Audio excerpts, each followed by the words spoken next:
क्या आप जानते हैं एक देवी ऐसी भी है जिन्होंने अपना ही सर काट दिया और फिर भी वो जिंदा रही।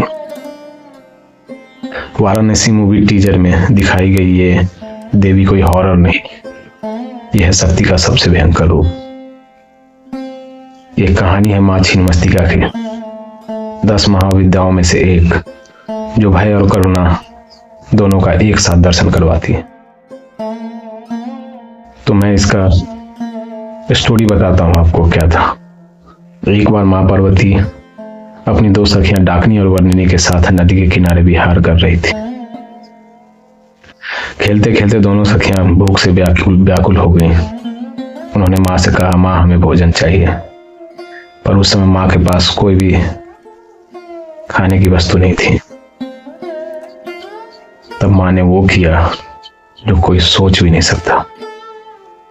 मां ने अपनी तलवार उठाई और अपना ही सर काट दिया। मां के गले से 3 धाराओं में रक्त बहने लगा। 2 धाराओं ने डाकनी और वर्णिनी का पोषण किया और तीसरी धारा मां खुद पीने लगी। सर हाथ में लिए मां मुस्कुराई और इसी रूप में वो मां छिन्नमस्तिका कहलाई। ये कोई हिंसा नहीं थी, ये संदेश था। सिर काटना मतलब अहंकार का अंत। 3 रक्त धाराएं दर्शाती हैं कि ईडा, पिंगला और सुषमना नारी है, जो कुंडलिनी जागरण का रहस्य बताती है। और मां का कामदेव और रति पर खड़े होना दिखाता है कि कामना और वासना पर विजय। इसलिए वाराणसी मूवी टीजर में मां छिन्नमस्तिका का दर्शन दिया गया, क्योंकि वाराणसी सिर्फ शहर नहीं, त्याग, मृत्यु और मोक्ष का द्वार है।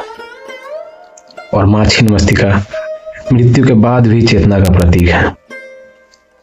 जो मां से डर जाता है वो शक्ति को नहीं समझ पाता, और जो मां को समझ लेता है उसे फिर किसी भय की आवश्यकता नहीं होती। तो ये थी मां की स्टोरी। जय मां छिन्नमस्तिका, जय माता दी, हर हर महादेव, भारत माता की जय।